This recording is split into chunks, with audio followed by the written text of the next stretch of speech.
Thanks for joining me here on Conversations for Yoga Teachers. I'm your host, Karen Fabian, the founder of Bare Bones Yoga. I'm a yoga teacher with over 15 years of experience, a certified personal trainer, and an entrepreneur. My mission is to help yoga teachers transform their teaching by mastering the fundamentals of anatomy. By learning anatomy in my easy step-by-step way, you'll be able to confidently share it in your cues, easily create sequences, and you'll eagerly answer student questions. And all along the way, you'll increase your impact and earning potential. On the podcast here, you will hear anatomy lessons, stories from teachers, interviews with others in the field, and a dose of personal development. Once you listen to today's episode, go ahead and visit barebonesyoga.com, my website, for free resource guides for teachers. Download any and all that are there, including one of my most popular tools, my sequence building template. And if you'd like, send me a one-line email with the answer to this question. What's your biggest frustration right now as a yoga teacher? And I'm happy to do some brainstorming with you in a free coaching session. My email address is karen@barebonesyoga.com. Thanks for taking the time to listen today. Let's get to today's episode. Hi, everybody. Welcome to Conversations for Yoga Teachers. I'm your host, Karen Fabian, and this is episode 179. So I'm recording this intro on April 13th, 2022. And this is going to be the first of what I think are actually going to be recurring episodes with a particular theme in mind. And the reason I'm adding these style of episodes to the podcast is because I'm so completely blown away and inspired by the teachers that I'm working with in my program. And I really firmly believe that when you hear the transformations that they are going through as teachers, you're going to be inspired as well. And so with their permission, I am sharing the contents of the coaching calls that I have with some of the teachers in my program. And so today's episode is, I guess you could sort of call it a case study, but it's really more an opportunity for you as a yoga teacher to have a window into this private training opportunity that I offer teachers. And by private, I mean, it's a one-on-one experience, which is something very different from what many, and if I dare I say, most yoga teachers get. Most yoga teachers are participating in training that's done in a group environment. And while that can be really effective, there's quite frankly nothing beats working with someone one-on-one, because you completely get to customize it to what you want to know, what you want to learn, your style of learning, and then just practical things like when you're available and when you have time to do the session. So there's really a whole bunch of reasons why working with a mentor one-on-one makes sense. And in the context of my program, the Yoga Anatomy Blueprint Learning Program, I knew if I just gave teachers access to my online course, that would be good, but not good enough. And so from the very beginning, I offered coaching calls as a chance for the teacher to ask questions that came up for them as they were going through the content, and as a chance for me to really see and experience from them how it's going for them in the program. One of the things I never want my program to be is something that feels heavy or an obligation. I hear from way too many yoga teachers, I was completely overwhelmed when I was in my 200-hour training. There was way too much to absorb, and on and on and on. And while some of that is sort of the boot camp atmosphere that's kind of baked in to a 200-hour teacher training, Once you're done with that, and if you enroll in my program, I do not want to repeat that, because honestly, the brain doesn't work well in that kind of environment when it comes to retaining information. So there are a lot of things that are built into the program that are really designed to leverage the capacity of your brain, neuroplasticity, to learn. And one of the things, I'll just be honest with you, one of the things I do is sort of leverage the brain's ability to stay on track if it's being rewarded along the way, not for everything, but for some things. And so one of the things I offer teachers is a learning rewards program where they actually earn back money as they complete these coaching calls. So it cuts down, it defrays on the cost of their investment in the program, and it gives them a reward, a monetary reward for showing up to the calls.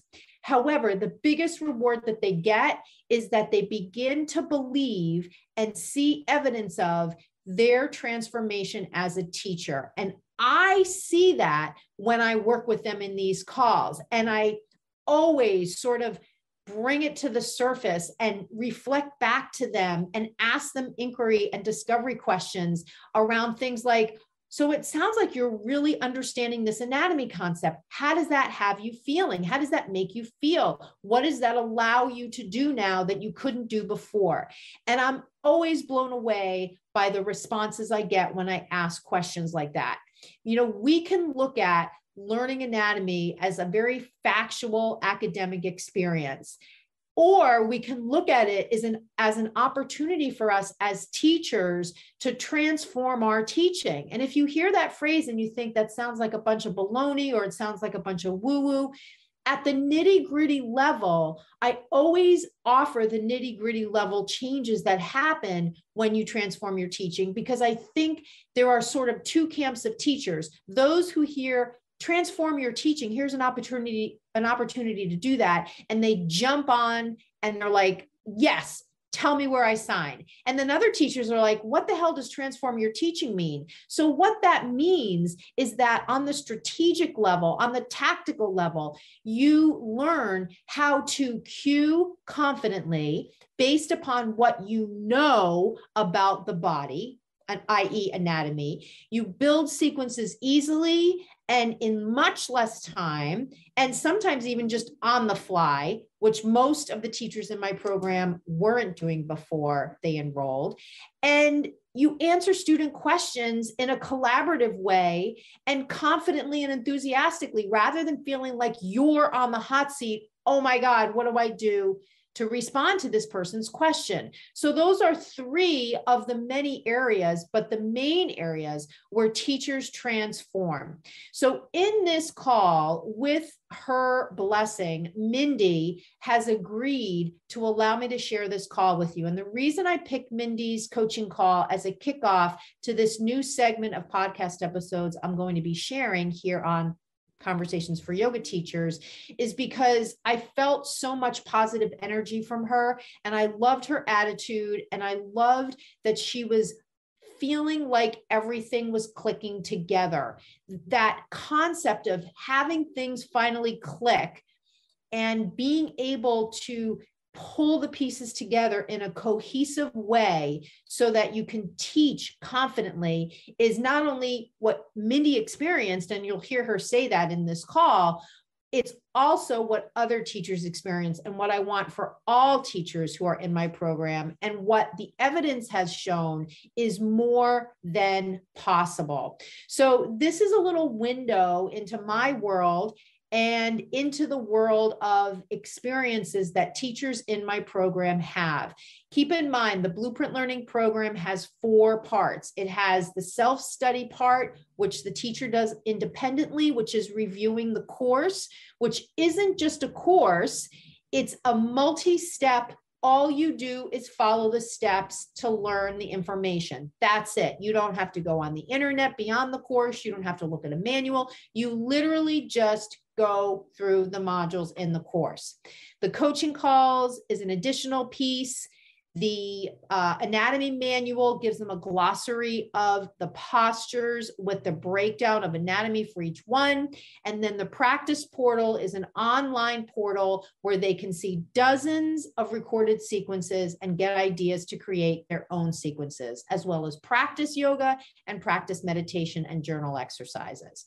So it's a four-pronged approach to helping you transform as a teacher by mastering anatomy and getting the skills that come from that. I'm sure you would agree that in order to teach yoga, you're teaching movement. And in order to teach movement, you've got to understand how the body moves. And that knowledge lies in anatomy. Learning anatomy in a step-by-step way is so much easier and, dare I say, even fun. And it's exactly how my program is built.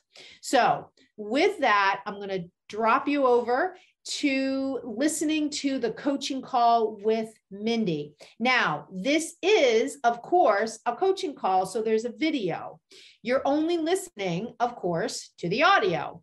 If you would like the video that goes along with this recording, I want you to email me and ask for it, Karen@barebonesyoga.com, or you can DM me on Instagram or TikTok or Facebook at Barebones Yoga and just say you want the video that goes along with this episode, with the coaching call that you're listening to. And I'm happy to send you the video. So with that, let's hop over to this call and let's take a look at the transformations that are happening for Mindy. And again, many, many thanks to Mindy for allowing me to share this with you. Here we go. So how's your experience been kind of getting your fingers into the course part of the program? It's good. It's been really good. I've been trying to keep on a schedule and I'm almost on schedule. I'm a little bit behind. And so I'm trying not to get so caught up in the schedule that I don't spend time, because I want to redo a couple of these videos. And I was just thinking to myself, I just need to do it and not be so focused on getting on schedule and staying on schedule. Yeah. Tell me, because we can talk about some of the content in some of the videos you're going to review again to kind of make it more a conversation. Which ones are you thinking of looking at again? So I just did the upper body and lower body muscle videos where you're using the skeleton to show the muscles. And I want to redo those because I think those are super helpful, super useful. So I just want to kind of lock those in a little bit more by watching those again. Okay. Do you want to talk through it with the skeleton here, or do you prefer to just watch the video? Either is fine. I'm just thinking if you want, we can go over some of that. I think I can do it watching the video, but I did have a couple specific, like I had one main specific question that I know you can help me with. So when we're saying hip flexors, because that comes up a lot. And actually it's funny because I was at a class recently where the teacher was using the wrong term. She kept saying hip flexors when she was talking about the hip. Okay. And I was thinking that's not the hip flexor, but the hip flexors is actually a group, because I was trying to hone in on what muscle exactly is the hip flexor, partly because I was in that class and I was thinking she's using the wrong term for the wrong thing. But what muscle, it's like several muscles that flex the hips. So when we say hip flexors, are we talking about all of that? Yeah. So it's kind of like if you say the core or the abdominal muscle group, it's a group of muscles. It's a little different when we say something like the quads, because the quads as part of the word quad implies that it's 4 parts to the muscle. When we say the hip flexor group or hip flexors, it implies that it's a high level term referring to a group of muscles separate from when we just say the quadriceps or the hamstrings. Part and parcel with quads and hamstrings are the fact that the hamstrings have 3 parts to them, the quads have 4 parts to them. But if we say the hip flexors, we're talking about separate muscles that all do the same thing. So the primary hip flexor muscle that most yoga teachers talk about is the psoas, P-S-O-A-S. And the psoas runs from the lumbar spine, and it runs in, let me get my strap here. The psoas runs from the lumbar spine in front of the pelvis to the femur, a specific part of the femur, the trochanter. And so because it runs in front, and it happens to be a really thick, strong muscle. So because it runs in the front, I would say all of the muscles in the front on the anterior aspect of the body are flexors.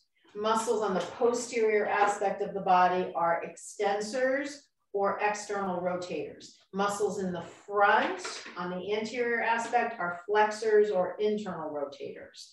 So even though the psoas starts on your back, your low back, because it runs in front of the pelvis, it can't act to take my leg back. It can't act to extend my hip. It's in front. So it's going to act to, since this is the origin, this is the insertion, it's going to act to pull the insertion closer to the origin.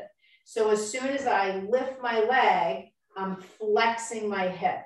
This is hip flexion, hip extension, abduction, adduction, external, internal rotation. So that's the primary hip flexor. The other hip flexor, and it's hard to know when teachers refer to hip flexors if they even know what they are. Right. But, whatever.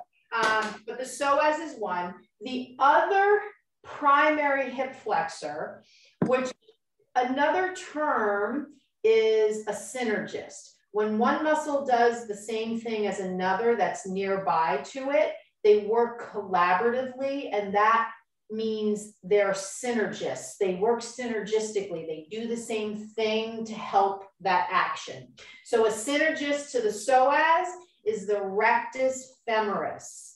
The rectus femoris is part of the quads. It's the only part of the quadriceps that, while it does extend the knee like the rest of them, it crosses the hip. So because it crosses the hip joint, because it starts up here on the pelvis, it's got to do something to the hip. Any muscle that crosses the movable part is going to do something to it. The other parts of the quad don't cross the hip joint. They start on the femur and they end on the knee. So the only joint they can impact is the knee. So they're all extensors of the knee. But the rectus femoris, I believe the origin is the posterior iliac spine. So up here, this ridge of the pelvis, this iliac spine, you have the anterior iliac spine, the posterior iliac spine. It comes from here all the way down to the knee. So it's in the same region as the psoas. So it's also gonna help you flex your hip and collaborate with the psoas to do that. So those are two primary hip flexors. And also remember, in this demo I'm doing for you, I'm moving my leg. If I don't move my leg and I keep my feet down and I go like this is hip flexion too. Right.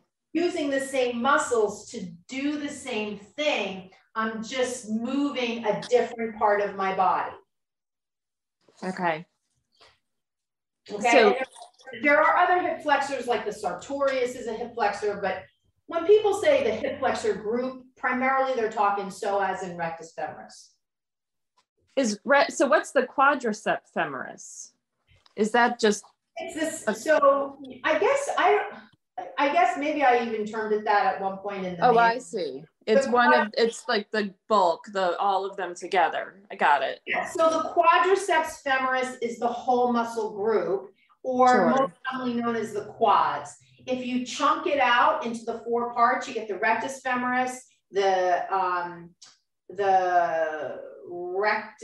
medialis, the intermedius, and the lateralis. So those are the 4 together parts of the quadriceps femoris.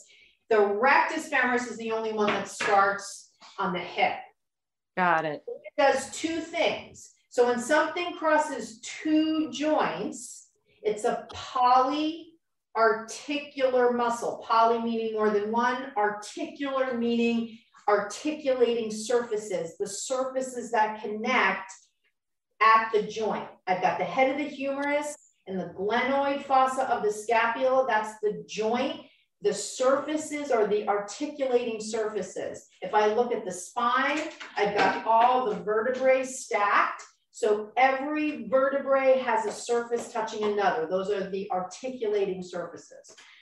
Anyway, that's fine-tuned detail. So yeah, so let's just take it a little bit further. We might as well, since we're here. So now we're talking hip flexors. Now we know it's moving the hip flexion is moving in the sagittal plane, right? So flexion occurs in the sagittal plane, and the opposite of flexion is extension. So this is hip flexion. This is hip extension. The sagittal plane divides the body into a left and a right. So if I come into something like warrior 1, I have this hip and flexion, this hip and extension. If I switch, I have this hip and flexion, this hip and extension. If I do something like downward dog, I have both hips in extension, but if I bring my knee forward, now this hip is in flexion. If I come on the ground and I come into both hips are in flexion. If I do something like chair, both hips are in flexion. If I do something like tree, one hip is in flexion and external rotation, but flexion is part of it. If I want to teach in a way where I emphasize, oh, you're strengthening your hip flexors here. Maybe I want to speak to that. I could do something like, I could have people here. I could say, hey, you know what, guys? We're going to strengthen our hip flexors. Take your back leg, pull it in, and then step back. And this dynamic movement is bringing that back hip into flexion in a couple of reps. And every time we step that leg forward, blah, blah, blah, blah, blah. Or I could do something like, I could have them in both. And I could do something like this. Hey, this is a good way to strengthen your hip flexors or whatever. So that's a way to sort of weave into your teaching a little bit of that information, so it sort of gives the person a little bit more of what's going on. Okay. Now you said in downward dog, you're in hip extension. Is that right? Oh, I'm sorry. Yeah. Wrong. I was wrong there. Yeah, so this is hip flexion. You're correct. This is hip extension. Okay, got it. I just wanted to make sure. Yeah, you're right. I was understanding. Yep. Okay. So yeah. So the runner's lunge and things like that, you're stretching that hip flexor because you're extending through the hip. Yeah, think about, you know, if we say sagittal plane and we say movement forward in the sagittal plane is flexion, movement backward, right? So this is shoulder flexion. This is shoulder extension. And remember, and I'm sure you know this from your nursing days, right? So the motion is the range of motion. So someone comes in with bursitis of the shoulder, they can only move their arm to here. They have limited range of motion at the shoulder joint in flexion. Maybe they can do extension fine. So, oh God, what did you say? What was your, oh, so hip flex, so lunges. Runner's lunge. Yeah. So think about, you know, as you have any kind of lunge, right? Anything, whether I'm down here, whether I'm here, whether I'm here, any lunge, this is moving the hip backwards. And the little tricky thing is the limb is what's moving. The movement's occurring at the joint. So as I take my hip into flexion, the limb that's attached to the joint is what you see moving much more than you see this moving. Right. So if I take my leg back, the proper terminology is the hips in extension, not the legs in extension, because the leg is just the limb. The movement's occurring at the joint. If I take my arm like this, I'm moving my shoulder into flexion. If I take my arm like this, I'm moving my shoulder into extension. Same with this. Even though I'm in a static position here, my shoulder is moving back. My arm is going with it. So yeah, any kind of lunge gives you a stretch of the hip flexor group, right? Because I'm not moving into the action that those muscles do. I'm doing the opposite action. So now I'm not using the psoas to do the thing, to create the flexion, which is the concentric contraction. I'm doing the opposite. So if I'm doing the opposite muscle is what's the doer. So the opposite muscle of the hip flexor is the gluteus maximus. Got it. Okay, so that's... I didn't even know the name of it. I could sort of visually know, well, the opposite muscle of this is probably going to be back here somewhere. Right. So, and that's a little bit of a place where teachers tend to get a little lazy in their yoga speak, because so many times people just say the glutes, but the glutes is the group. The gluteus maximus, the gluteus medius, and the gluteus minimus are what is in that group. And they're in different places. Glute max is here, and it's a hip extender. Glute medius and minimus are here, and they're a hip abductor. They move the hip out to the side. And when I say hip to the side, it's really the leg that's going. Mm-hmm. So if I want to strengthen my glutes, I'm going to do a bunch of stuff where I'm taking people into hip extension. But at the same time I'm strengthening my glutes, I'm lengthening my hip flexor. Mm-hmm. If I want to strengthen my hip flexor, I'm stretching my glute max. So, you know, and those where we said psoas and rectus femoris are synergists, they synergistically work to do the same thing. The psoas and the glute max are antagonists. They oppose one another. The easiest example of that is your biceps and your triceps. Your biceps flexes, your triceps extends the elbow. So lots of different examples of that. Your pecs internally rotate your shoulder. Your teres minor and infraspinatus, part of the rotator cuff that connects your scapula to your humerus, they externally rotate. Mm-hmm. So muscles can work as synergists and collaborate to do the same thing, or you can look at muscles as antagonists where they do opposing things. Got it. Yeah. Okay. You could even build a sequence using that theme. Like I could build a sequence on shoulder movement where I had people doing some external rotation and then maybe doing some internal rotation. You know, a shape like archer arms is a great example, because here in one shape, I have an externally rotated shoulder and I have an internally rotated shoulder. Mm-hmm. And then the opposite, I get the opposite. Now this one's internally rotated and this one's externally rotated. So that's a way to take these concepts and weave them into themes for your teaching, because that's ultimately where this is all headed. It's not just that we want to know it just so we can know it. It's like, well, how can I leverage the knowing into my teaching. Right. Okay. So what else? Did you have other things that came up as questions?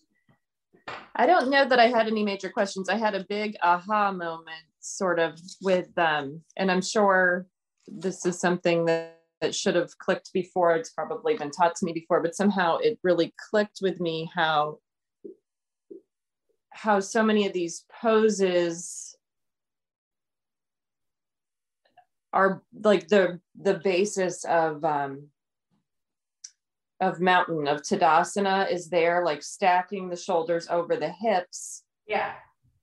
In the poses, like that continues to be there. Like if you're in a warrior pose, a warrior two pose or something, your shoulders are still directly over your hips. Like it totally was this, oh my gosh, yeah, like that in these, even on the poses on the floor or on that you're still, if you flipped yourself up, you would be in Tadasana, or, you know, like that kind of thing.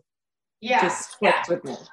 Yeah, and sometimes it takes a couple go rounds before the light bulb goes off. So it's no concern or anything. And let's just further take what your realization is and look at it through the lens of anatomy specifically, because that's, you know, kind of the lens we have on right now. And so in those first couple of modules where I take that deeper dive into anatomical position, what are the qualities of anatomical position?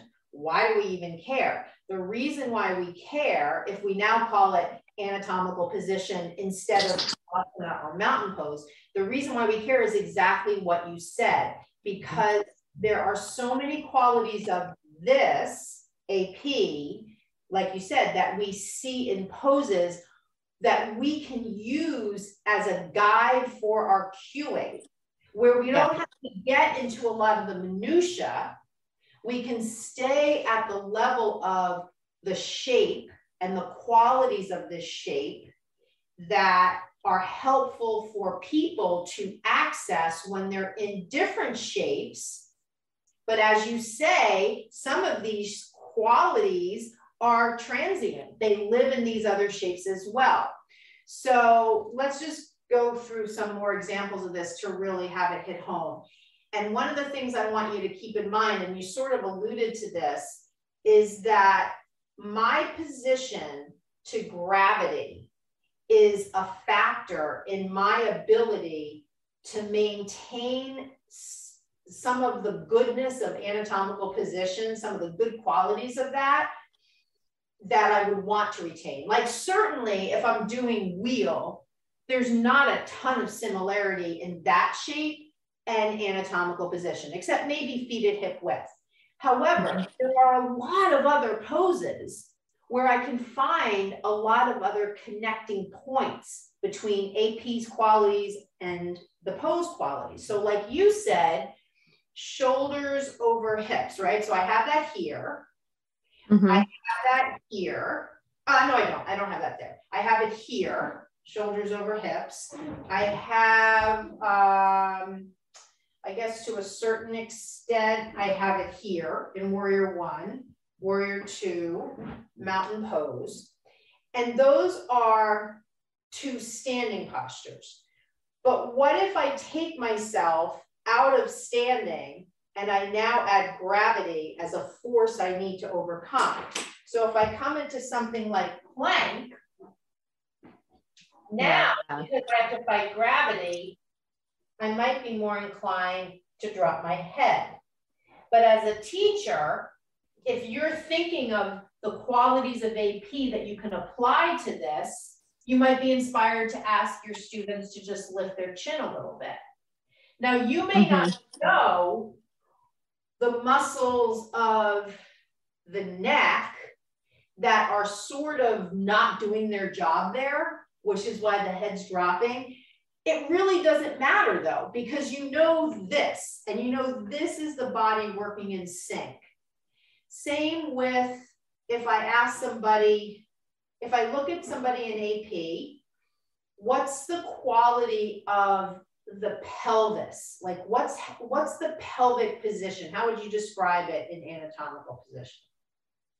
It's even, Like the hip points are even. Yeah. And it's even, it's level, it's stable, it's not moving. And that quality that you see is aided by the fact that my feet are on the ground. But as soon as, let's say I'm watching somebody run, let's say I go out for a run and I'm running behind somebody, a really common thing you see in runners is this. Mm-hmm. Right? Or even walking. Sometimes when you see older people walk, it can be because of hip issues. But in someone who's a young, otherwise healthy person, you'll see a lot of play in their hips. The other thing you might see, and there can be reasons for that, and we can focus, if we just look through the lens of muscular anatomy, it could be some weakness in the muscles that stabilize the hip when I lift one foot. And those are going to be muscles that include those glutes on the side, because they're on the side. They're primed to keep the pelvis level along with other muscles. In yoga teaching, though, versus running, as soon as we have people stand on one leg, now that poses a challenge, like the gravity thing, to keep the pelvis level. So if I'm teaching a tree and I see they're sort of slumped, I might not know why, but I know this and the quality of this as being a template. So I can use whatever action cues to get them closer to AP. So I might say, you know, root into your standing leg more. Do you notice one hip is lower than the other? Can you correct for that? Can you pull your belly button in? You know, even maybe just bringing it to their focus gives the person sort of an intuitive sense of how to correct it. Sometimes I might know something helpful to say and I can say it. But the point is, and the reason I go through all that in the beginning is because I want you to realize there's so much from this that you can share to help your students without having to go further into the other stuff and the other modules that gets a little bit more complicated to learn. It's still doable. It's just that you have so much to work with here. Other things are things like in AP, the feet are at hip width, the feet are not together. In traditional yoga, feet are together. Harder to balance because now I've made a narrower base. So if I'm working with beginners, if I'm working with people that are older, if I'm working with people who seem to be unsteady, I can say, oh, I know an anatomical position. Hip width means the joints are aligned. I'm just going to teach a lot of poses and have them widen their stance. And that's a way to create more stability.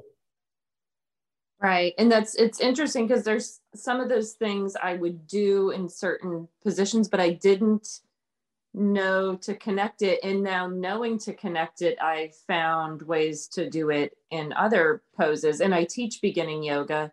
So I do a lot of that, like widening the stance and things.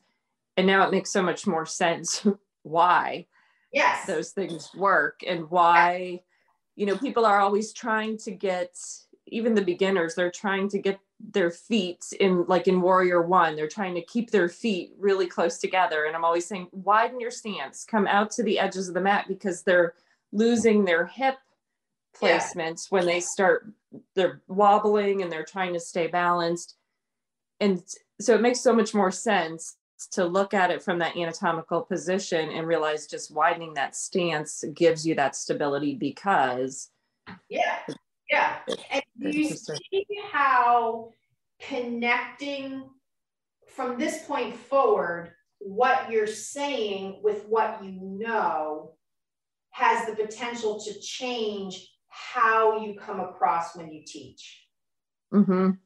Yeah, I feel like it just makes more sense. And if it makes more sense to me, I'm able to put it across much better. Yeah.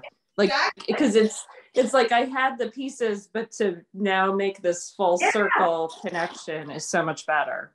Yeah. And that's where when people say to me, I want to be able to teach confidently, I know it's sort of like I was listening to a podcast today with a mentalist, and he said, you know, he does all those things. He goes on TV shows and does all those mentalist like magic tricks. And he said, you know, all it is I know where I want the person to go. So I think of where I want them to end up in the trick, and I just reverse engineer the steps to get them there. They don't know what the steps are, but I know where I want them to get. And so what you just described is exactly what I know in the experience of shifting your teaching from just saying a bunch of stuff to really feeling confident. I know that to get there, it's exactly what you said. You link everything together about a concept so that when you're speaking to the concept in your teaching, and even if you're not, you are coming from a place of knowing what you're talking about. And that for anything you do where you can really have the repository of knowledge, you're going to do that thing more confidently. Right. Right. So, yeah, because even last week I had had that aha moment. And when I taught last week, I was trying some different things, or bringing that up, like in tree pose, bringing up leveling the pelvis, which I had never really brought that up when I taught tree pose before. So it was interesting to have that. And I had one lady at the end say to me, that was a really good class. And I felt like it was because I was using some different cues and going a different direction. Yeah. Another place it comes up, I mean, head position is a big one because everybody's posture is always looking down. So for the most part, the head drop forward is something that we see a lot in teaching. In addition, though, even head drop to the side can happen. And that can be even in someone who's got healthy muscles in their neck and upper body, but it's just that they're not really aware. So any position where you're taking somebody laterally, they might have a tendency to drop their head. And so that's another place where you can cue them to bring the head more in line with the upper body, which comes from anatomical position. The pelvis thing that we talked about that you just brought up again, keep in mind too, you've got the side muscles of the hip, the glute medius and minimus, but anything that touches the hip the pelvis is fair game when it comes to who can help somebody level off their pelvis. So when you think about, here's the top ridge of the pelvis, there's a muscle right here called the quadratus lumborum, the QL. So the QL is primarily known for its ability to help us side bend. So taking the pelvis and tipping it sideways, taking the spine and moving it laterally side to side. Because though it touches the pelvis, it's another candidate for a muscle that can help stabilize the pelvis. The other thing is not on the back, on the front, you've got a muscle that runs from your sternum to your pubic bone, and that's the rectus abdominis. So that's like the crunching muscle when you do abdominal crunches. Because it touches the pelvis in the front, it's another good candidate for changing pelvic positioning. So if I have somebody in, let's say I have somebody in a lunge, like a warrior one, and their pelvis is tipped forward too much, and I want to get their pelvis more level, like an anatomical position. That means this part, the pubic bone, is tipping to the front anteriorly. And I want to I don't want to necessarily have them go all the way back, but I want to get their pelvis more level. So I could talk to them and ask them to not lift their pubic bone, but I could ask them to contract the muscle that attaches to their pubic bone. So now it's kind of like the marionette strings on the puppet. I'm talking to them and I'm saying, pull your belly button in, or contract the muscle along the center line of your body.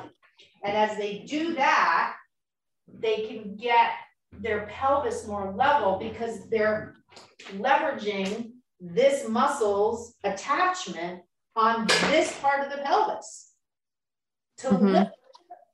Now I could not speak to the front, I could speak to the back.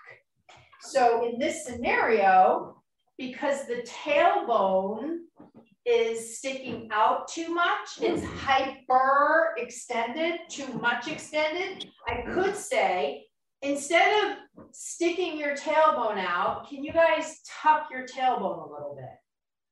So I could talk. That is something that that's something I see that a lot, like people sticking the tailbone out in like, say triangle or something like that, where people tend to get a little funky with the hip there, or create like sort of a, or goddess is another one where I see people a lot of times with that tailbone hyperextended. Like and that? So, yeah. Yeah. So think about when someone is doing something that's off from what you would envision, it's oftentimes because a joint or a muscle is preventing them from doing it the way you envision. There's something blocking it.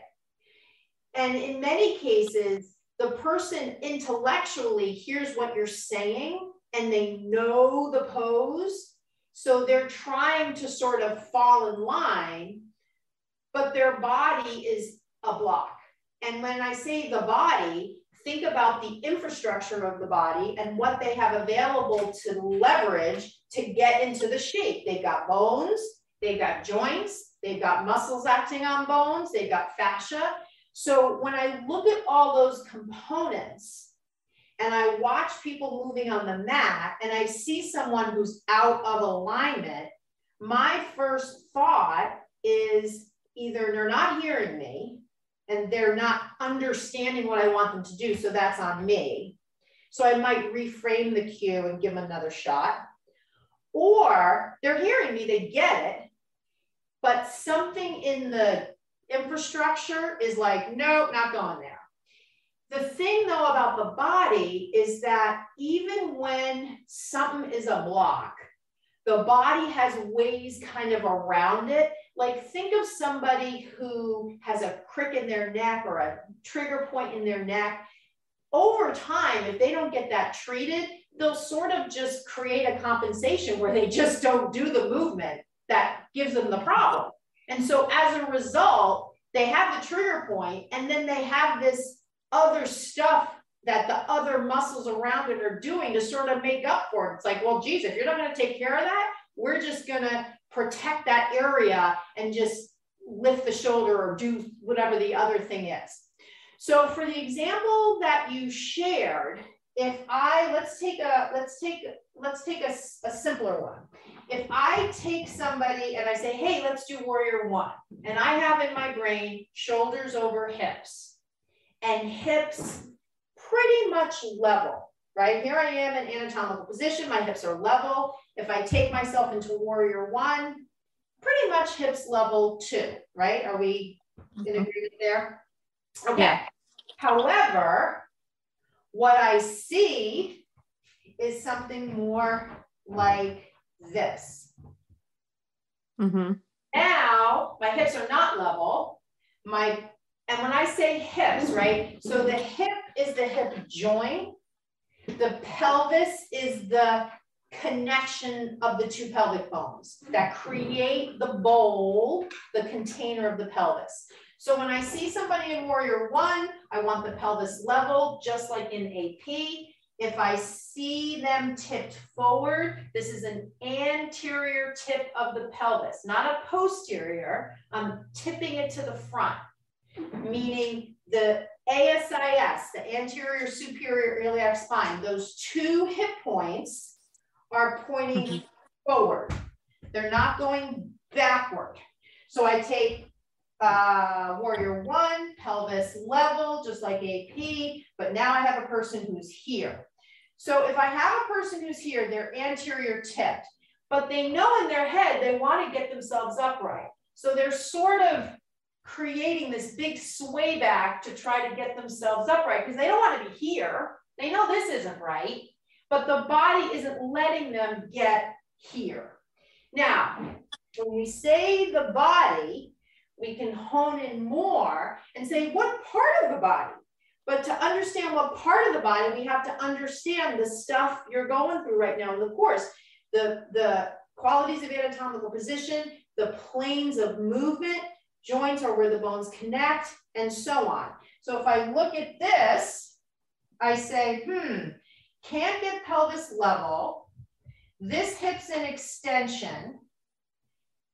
If this hip's in extension, the hip flexor of this leg is lengthening. The gluteus maximus of this hip is working to take the hip into extension.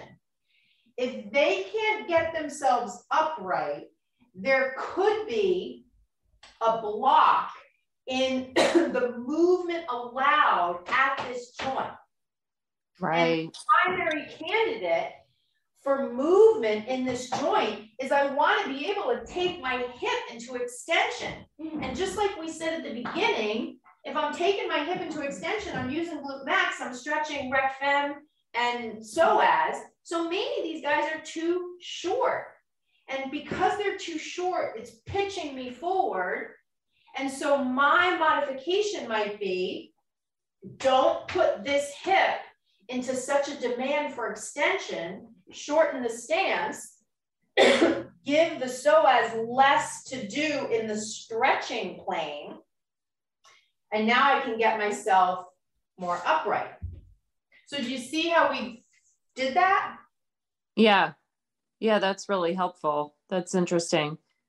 So what about in goddess? What would be the thing then? If somebody's got that sway back in goddess, what would be the culprit for something like that? Yeah. Just trying to talk through that. Keep in mind, when we're looking as teachers at what's happening, number one, we only have a couple of seconds, right? It's not any working in the group. So we're sort of guessing, but the guesses we're making when they're coming from what we know are informed guesses. It's not just like whatever. And the point of using that knowledge when you're teaching a group is more so that you can change up your cues to address what you're seeing. So if you see someone in that warrior one with the hyperextension of the tailbone and the pelvis anteriorly tipped, you can just say to everybody, hey, if you're finding you're leaning forward, bring your back foot in a little bit. See if you can upright yourself. So you're just putting it out there. You're not like, hey, Jane, you're leaning forward a lot. Can you blah, blah, blah. Just call it out because there's probably other people who can help. Unless somebody comes up to you after class and says, why the hell can't I blah, blah, blah, blah, blah, you're not going to really be able to get into it. So that's just a little disclaimer.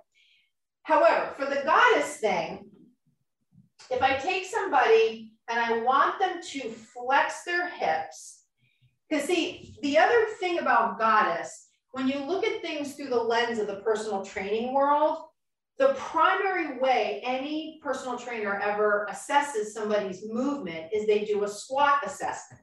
They do it in a static way and they do it in a moving way. And the reason they use a squat is because a squat, which is basically a goddess pose, has a quality of it where we have shoulders inflection, hips inflection, knees inflection, and ankle inflection.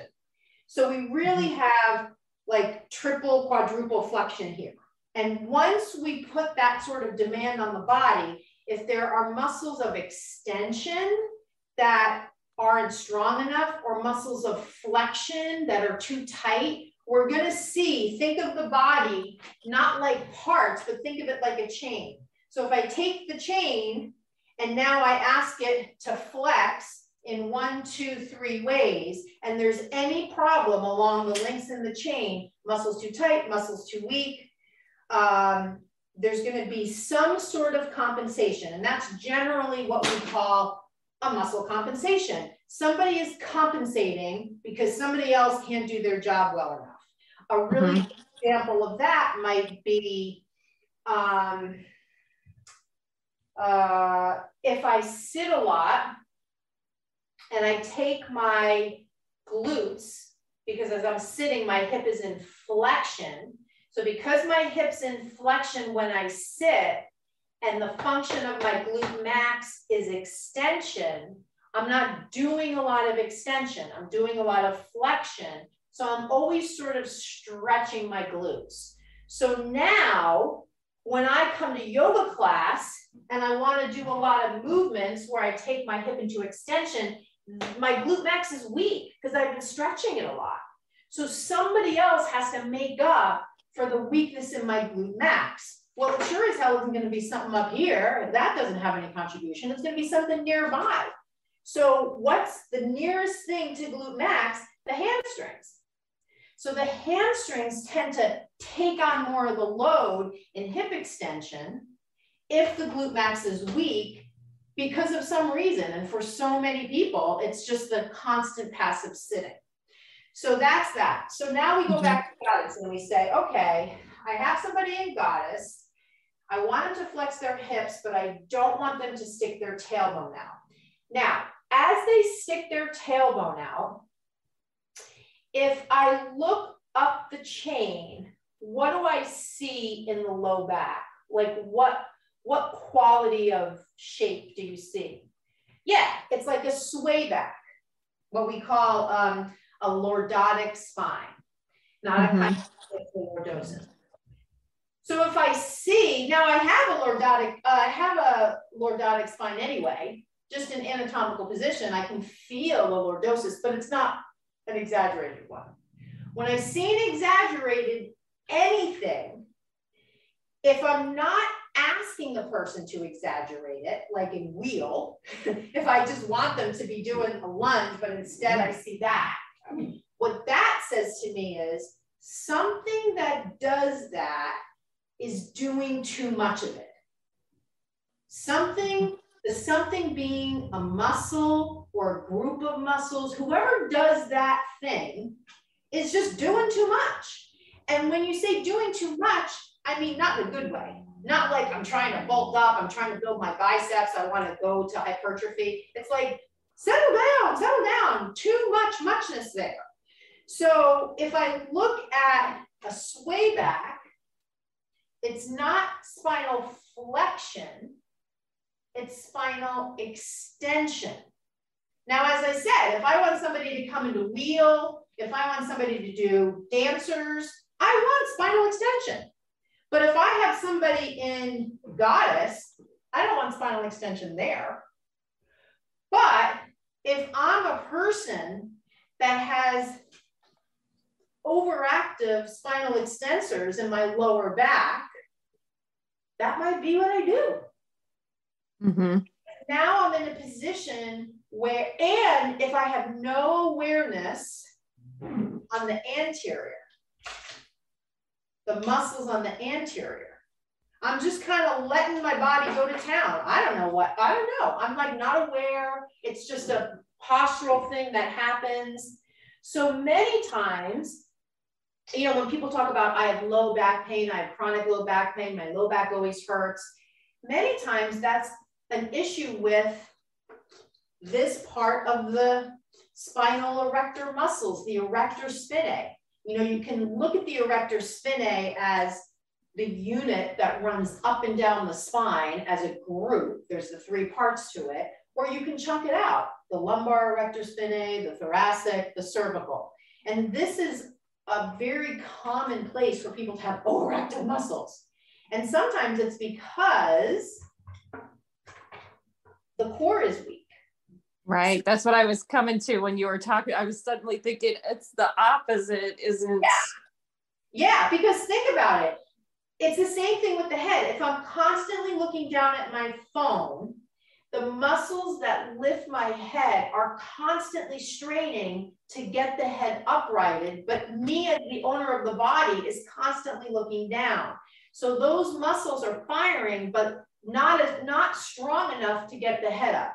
Here, it could be that there's just some weakness here.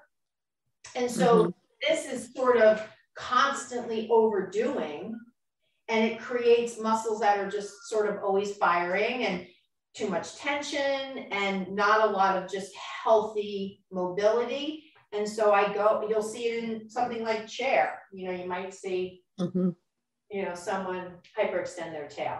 So cueing to engage that belly button. might do the thing, like help them to become aware of it. Absolutely. But see, now you're starting to look at the body in a systematic way. And once you start doing that, you're lethal, you're unstoppable, because now you're coupling what I know about anatomy as I learn it in the parts, and I'm also able to translate what I know about the body in a piecemeal fashion, if I break it apart, and look at it in a systematic way. And that is an unstoppable ability combination, because when we're teaching, we're not looking at an anatomy manual, we're looking at people moving. So exactly what you said, you see the person, you see their tailbone sticking out, you notice, all right, so maybe there's some overactivity in the lumbar, but I want to go around and cue something around the front of the body to activate muscles in the front, to allow the pelvis to right itself. It's like this whole puzzle is coming together. There is no way you'd ever get there confidently if you were just like, for every time I see people with hyperextended tail, cue them to the belt. I mean, it just doesn't work like that. And the thing that I often say when I see it is tuck your tailbone, but it's like they can't tuck their tailbone. I couldn't figure out how else to cue it to try to get that tilted, to tilt the pelvis back. So that really helps to break it down like that, because now I can see it and cue differently and say things that might, click with people. Yeah, think of it like, when you get a flat tire and you use the jack to jack up your car, you're using the jack as a lever to lift the car up so you can loosen the lugs and take the wheel off. You wouldn't be able to take the wheel off unless you lifted the car. You couldn't lift the car as a human unless you had a tool. The tool is the lever. So as a yoga teacher, the levers that we cue to are the muscles and the bones as a way to help the student lift the car, change the position of the body in some way. So what you're saying is the lever you were speaking to was the posterior lever in the tailbone tucking. And now you're saying there's another lever I can access, which is the rectus abdominis, which connects to the same part of the body, just on the anterior side. So instead of leveraging the posterior lever, I'm going to leverage the anterior one. Mm-hmm. Yeah, that's really helpful. And maybe sometimes you're going to say tuck the tail, and they're good with that. Which is why the other beautiful piece of this is you have options. You have options not being locked in. So now you're looking at your class, you're saying something, you're seeing how it lands, you're tweaking it. You're not tweaking it the same way all the time. You're tweaking it in ways that is customized to what you're seeing. And that's how you build connection. And that's how students feel seen. And that's how cues land on them in a way where they're like, oh my God, my back pain, I'm not saying it's going to go away, but this is like the first time I've ever felt like upright without having that nagging pain in my back, or whatever their experience might be. So absolutely 100%, very different way of teaching, and very powerful for not just you, but for the people that hear your cues. So what else? What other examples? Anything else?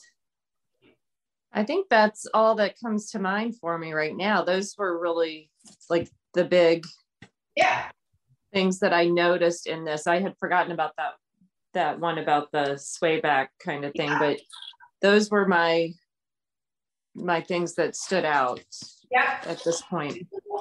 When you're teaching, just as soon as you can from when you're done with teaching, just jot stuff down. And when we get together, we'll just knock off these examples, because honestly, this is like the real nuts and bolts value of these calls. That's why, like I say to people, like, go through the course, don't fret about it. We're going to get together. We're going to, bring stuff to life from the course. And you're going to bring as many as you can, real life examples, because we can always back into the anatomy content from the real life examples. And that's a great way to do it on these calls. And then when you go through the course, you're like, oh yeah, we talked about that. Oh yeah, now I don't just get it in the A to Z. Now I get it in the real life way. And I can also go backwards and just get it in the studying way. Right. So just keep jotting down examples, any questions that you have in your teaching. And if you don't want to wait until the next call, just send me an email like, hey, Karen, I was teaching today and I saw somebody was doing blah, blah, blah. Like, I'm trying to figure out what could possibly be the reason for that, or how could I adjust my cueing? So just send me those emails. Okay. Yeah, that's helpful. And I'm about just over a year into teaching. Sorry. Okay. I'm about a year into teaching right now. So it's like, I've seen some of this stuff. I feel like it's a good time for me to start to adjust. Yeah, absolutely. And don't ever worry about how many modules you're doing and all that. You're going to do this in the time that you give to it. You know, the calls are really the meat and potatoes and where a lot of the magic happens. The course you'll always have access to, and you know, there's never any pressure to finish it in any particular time frame. So, okay, great. So anything else you want to cover before we wrap up so that you feel like, yeah, we covered the things? No, I don't think so. I think I'm just rolling through and that's working fine. Hi, everybody. Thank you so much for listening to that episode. Before you go, I want to let you know about a new mini course I just created as of October 2021. It's called the Yoga Anatomy Blueprint Learning Program mini course. It's essentially an introductory version to my signature program that teaches you anatomy so that you grow your confidence in sharing cues and sequences and in all those conversations you have with your students. If you're like some of the yoga teachers I speak to, you might feel as if you don't have the time to do my full program. That's one of the main reasons I created this mini course, which will give you all the same steps in my signature blueprint approach to teaching you anatomy and will allow you to complete it in much less time. There are 10 modules each of about 10 minutes each, and the entire program walks you through mini lessons from the larger program. You'll leave with specific new skills that you can start to use right away. You may also leave with a keen interest in enrolling in the larger program because your curiosity and confidence have been stoked. For you, the podcast listener, I'm offering $5 off the purchase price of the mini program, which is just priced at $27, so the cost will go down to $22 for you. Once you complete the mini course, you'll see in the next steps section how to get a $50 credit to put towards the larger program should you decide to invest in that in the future. To purchase the mini program, visit my website at barebonesyoga.com, click the link for online courses, and select the mini course link. When you check out, before you enter your credit card, enter the code podcast and you will receive the $5 off. I hope you enjoy the program. I hope it stokes your curiosity and builds your confidence. Namaste.